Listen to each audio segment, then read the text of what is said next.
to go viral. See, yesterday you were down in Baltimore to call the Cardinals-Ravens game. After the game, hopped on the gram, posted this. You and your guy, Larry Fitzgerald. How nice was the moment to see him again, catch up, talk to him, hang out on the field? We got a lot of catches there. But the first picture I sent on the gram, I had whacked off his head. I saw that. This is the thing about me. They need to make these phones bigger because I got these long thumbs and they just get in the way. Yep. And I just tapped the picture, sliced his head off. Well, I just I'm not great on social media. I went to call it up and I was going to secretly go, look what he did with that picture. And then I looked up and I said, I better not say You guys anything. know I don't care. This was so good. I don't care. What are you going to say? Wait, how'd you find out? Did someone tell you? Someone texted him and said, got him like, hey, Chris, you whacked his head off. Okay. And yours. Both of your heads were cut off. Austin hit me up, so let me fix it for you, old man. I was like, okay, yeah. It was a fun game to watch. I always enjoy hearing you on the call, and it was good for you to be able to catch up with someone you've known 20 years? Longer? Yeah, since he was 11. Okay, so yeah, close to 25 years. And he and Kyler have a nice little combination. Yeah, I had a little, one of those kind of fantasy weekends. I'm sitting around coaches, general managers, Ozzie Newsome's razzing me all the time, talking to the players. And then what happened?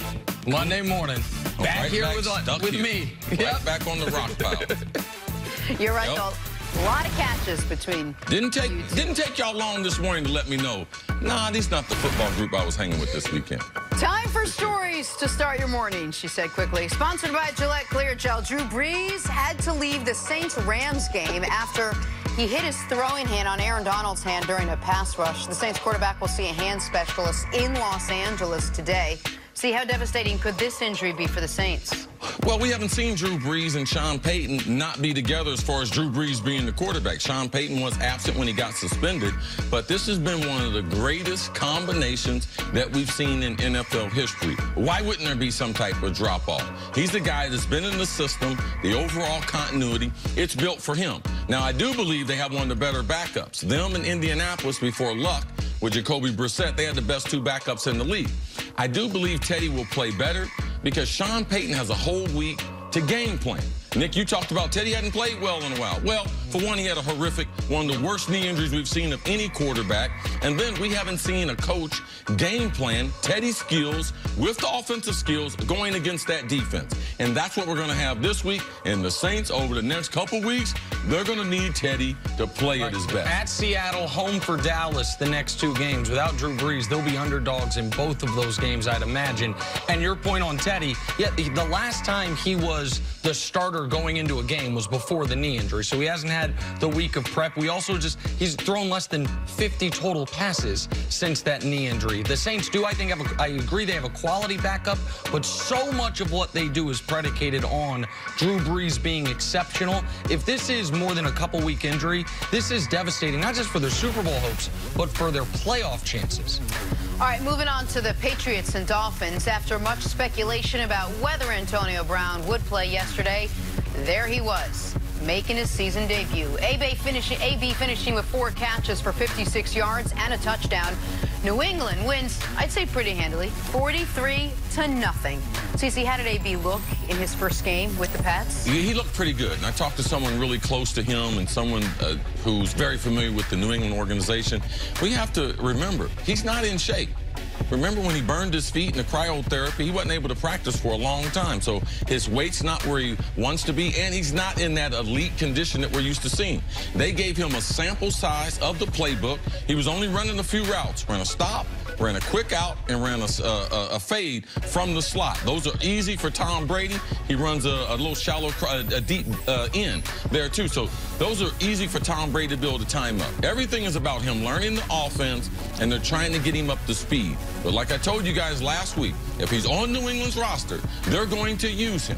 And the first week, it worked. But it is a truly, Bill Belichick's word, it is truly day to day. And yesterday, he was the most targeted receiver by a decent margin. They used him heavily on that first drive almost. It felt like to let the world and the Dolphins know, yeah, he's another one of our weapons. It's tough right now to evaluate any team that plays Miami because they do appear to be one of the worst, as far as talent-wise, teams we've seen in the NFL in a very long time. But 43-0 is 43-0, and Antonio Brown maybe got away with a little push-off there, was highly productive instantly. I'm to see if the NFL do me a solid, and let's get Miami to play against St. Thomas Aquinas. #1 ranked team in high school from Fort Lauderdale. The Dolphins can play a home game. We're skipping the college ranks going down to high school. Because I've been seeing a lot of football. That Dolphins team's one of the worst all time. Chiefs and Raiders now. Patrick Mahomes threw for 278 yards and 4 touchdowns. In the second quarter alone, scored nothing in the first, scored nothing in the third, scored nothing in the fourth, and the Chiefs win easily, 28-10.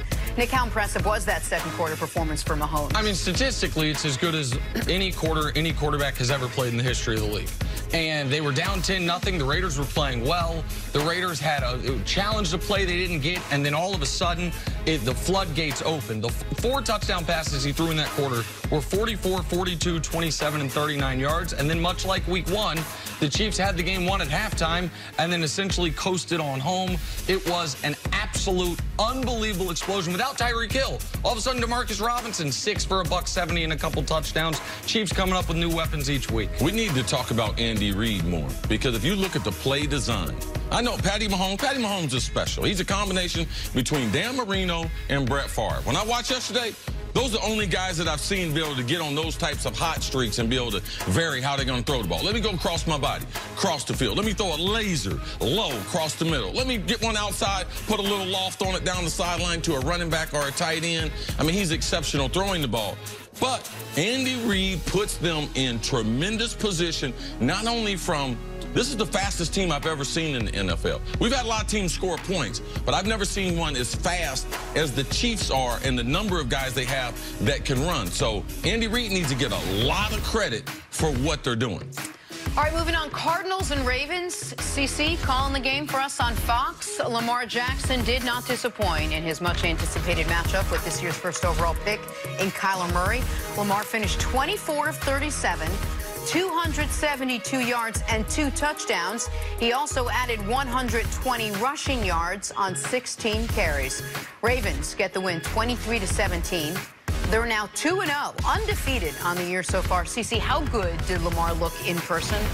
Well, I got to give the Baltimore Ravens a lot of credit, because quietly they're one of the really good organizations from top to bottom. Bashotti, the owner, he has given the coach full control from a front office standpoint. We know they've transitioned from Ozzie Newsome being the general manager, but he's still there in the building. They still got the same people making the decisions, but they've decided when they drafted him, they were going to support him. They were going to put the necessary things around him. They went out and got 3 quality tight ends. This year, they get Marquise Brown from Oklahoma in the first round. Man. So they're going to support him. They don't want him to be a running quarterback, but they're not going to tell him not to be a running quarterback.